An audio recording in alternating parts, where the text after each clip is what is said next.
wineries. And while there were, several before that and many, to be totally fair, there's been quite a few openings and, many more folks still in planning. Oh, yeah. Like us. Like one a week I'm getting these days, literally. Yeah.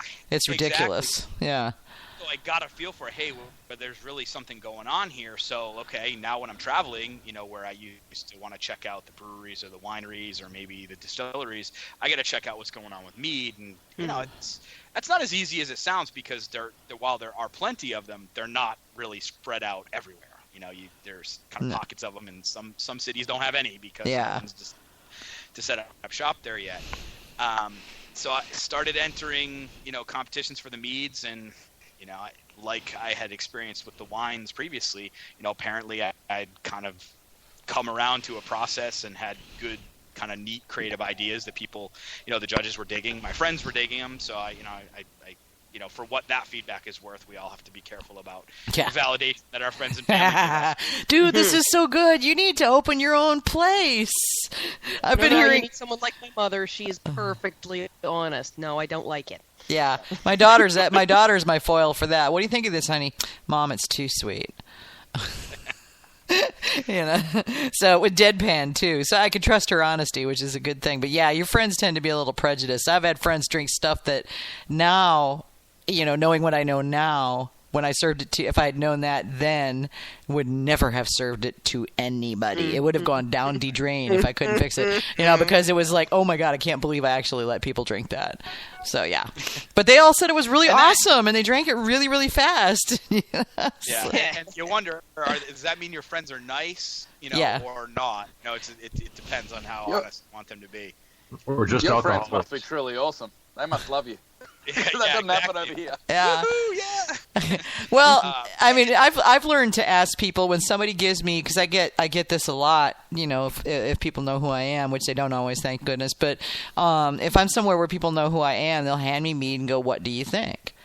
And my first question is always, do you want nice or do you want honest? They may end up being the same thing, but until I taste it, I won't know. So you tell me now, and I'll give you what you want, because I'm not going to ding it if you want somebody to say this is totally awesome. Yeah, and that's where I think that's where the competitions really came in and I knew my friends were being nice to me, and I had some that were brutally honest, and some that they weren't terribly objective about what they drank anyway. So at least, it's got alcohol. Let me have it. Yeah, and they said it was good. It was sweet enough, or it was fruity enough, and they were enjoying it. And at the end of the day, guess what? That's really, even in my business, that's really what it's about. Is I want to make a good quality product, but I want people to enjoy it.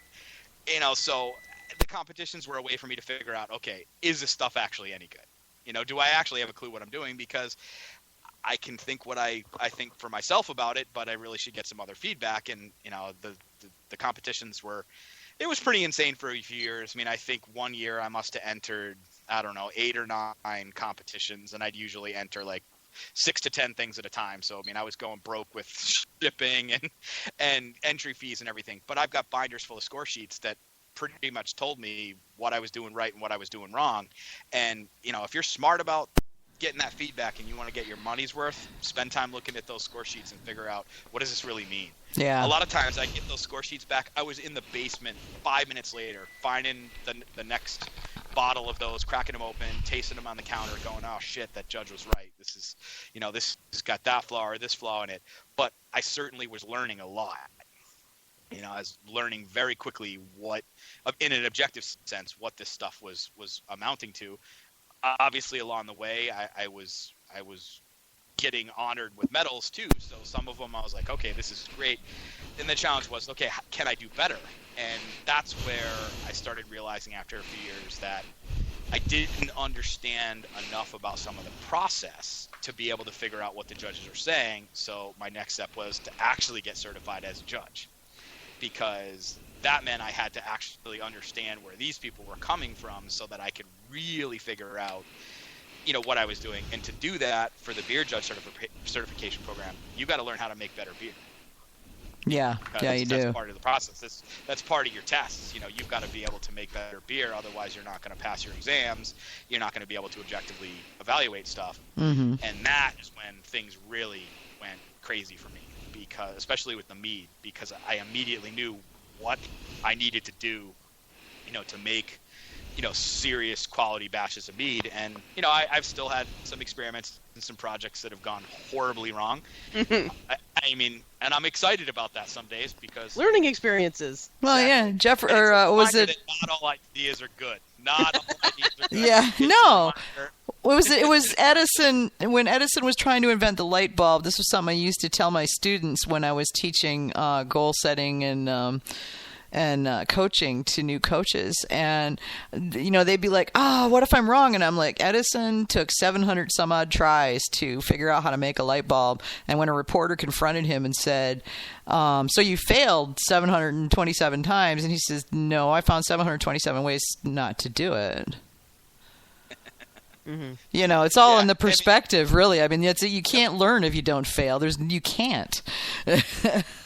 Yeah, and that's the thing too, is that I mean, obviously no one would purposely fail, but I think as you get better and as you get to a point where you feel like you have a process that is really working well, the biggest thing you can do to keep yourself honest as well as bring those learning opportunities, to bear is experiment. Do something different, because you're not sure that you're going to get it right, and there's a certain amount of excitement in that. There's the learning opportunity, and there's that that the humility that comes with it too, is a reminder that you're, at the end of the day, you're just one person trying to do this. And as I work to go commercial, I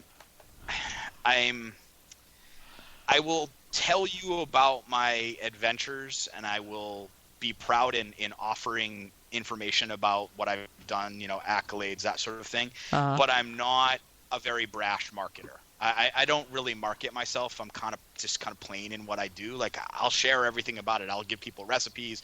I'll tell people about process techniques, because I had to learn this all at some point too. And I figure that's just information. That's a starting point. So I think my challenge is going to be trying to figure out how to sell myself, how to sell what I do. Dude, to a point where it gets people excited. You pick up the phone, you call me, we talk. Seriously, that's what I do for a living. You were gonna say that. Yeah, you Yes, knew I've that. done my homework. Yeah, Yes, you know who I am. Yeah. I mean, that's what I do for a living. So, yeah, I mean, you've already got good mead. So the next step is just figuring out how to get other people to realize that you have good mead. I mean, that's an easy thing. And we're not going to, I mean, we don't even want to go in that direction here and now. But, yeah, when you're at the point where you have a pretty good idea of your date, you pick up the phone, you call me, we will talk. Okay? So I think for me, it's doing all those experiments and continue to do things that might go well, they might not go well. That will continue to be helpful, because to me it's always been a solid direction, but there'll always be a positive, optimistic message publicly about that stuff. As Eric was saying when you were talking to him a couple weeks back, I mean, he'll gladly share experiments with people in the tasting room because he's looking for people's feedback. That's how you find out. Yeah. Do people like it just the way it is right now? Because I might not necessarily like it, but I also have to remember that I'm kind of biased, and I'm biased in the wrong direction in some cases to sell a product to people, because I'm looking for it to be, at a point or maybe better than I can necessarily afford to wait to make it. But if customers are digging it right now, then that's a good point to say, okay, if it's ready to go, if it's balanced, if the alcohol's mellow, it doesn't have any flaws in it, and they're digging it right now, then maybe I need to put that on the market. It's if they're going to buy it, that frees up a fermenter for me to do something else. It brings in cash flow for the next experiment. There's a lot of reasons to do that. I hear the story all the time about commercial mead makers struggling with, but I want it to be perfect. I want to wait until it's exactly ready to go. Like, yeah, but your customers won't know the difference sometimes. They have no idea what you're waiting for. They won't necessarily know, because the difference between it then and 3 months from now, if you're not sharing it with them, who's ever going to know the difference?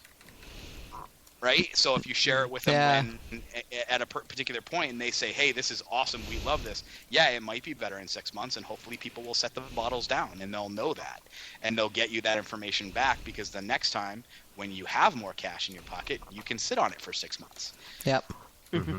You know, so there's a lot of advantage to what Eric was saying, is to make sure your experiments are ready to go, but start sharing them, socialize that, let people give you feedback. Mm-hmm. Well, and find out what your consumer base wants. I mean, you may know that this, jalapeno piment is like the awesomest thing ever to walk the face of the earth, but the consumers may be going, yeah, no, we don't really want that, and not like into it. So it may be like a well put together mead, but not a sellable mead, and there's a difference. Right. Yep. Yeah, I mean, I think that the point that you just made about letting your customers know what they want, and I hear people talk about putting together their product line, and we're going to have these flagship products. You know what? I'm not even going to tell you they're a flagship product, because until I start selling them and people decide that me, I have no idea what it is. I actually just going to tell people I'm going to have a rotating lineup. Yeah. And that it's going to rotate, and probably even after people tell me what they want, because I may decide that some things people want are just going to be a seasonal anyway. So it's not going to be till 6 months from now that I'm going to have that available, but I'll offer it every year. But I might offer early on when it gets started, just to again, see what people like. But I am going to let the market drive that, because to me, I've made probably 24 recipes this year, and it's probably been true for the 4 or 5 years before it. I get dozens of recipes. I can make a ton of stuff, but if people don't want it, then it won't make any sense to do it. Nope. So yeah, if you've got 500 gallons of something they won't buy, that's not going to do you any good. Yeah, exactly. That's an expensive thing to wash your car with. So tell us a little bit about what you're thinking in terms of your process when you get things open. You're making a lot of different recipes. Now, are you planning on having a lab right there at the meadery, or are you going to do your experiments at home? What's the idea there? So there'll be a couple different things. I probably won't, at least initially. I mean, if I ever suspected that it would resume after I got started, I'd probably be foolish as well. I'm pretty sure most of my fermentation is going to be done at the meadery once it gets open, just because I'm kind of taking a hobby and turning it into full time. Yeah. So we're gonna try to use a bit of a modular approach. So I didn't listen to the entire show when Ash was on a few weeks back, but he is here in New Hampshire, and he and I have known each other for a little over a year or so. Okay. And we visited them not that long ago. I am getting him for the conference. Yeah, and it's good, and he'll be awesome. He's very, very passionate, speaks very plainly, very directly, very practical, and that's where we had an awesome afternoon with him talking mead, and he explained where they got started, because the configuration of their space right now, when you go and visit them, is significantly larger, like multiple times larger than what they started with. And I never saw what they started with, so it's actually hard for me to believe that they were able to do what they did in 400 square feet. And now they have almost 4,000, so they got 10 times as much space. Wow. And it seems ridiculous to me that you could do what they had done for a number of years in 400 square feet, but that's where it's practical.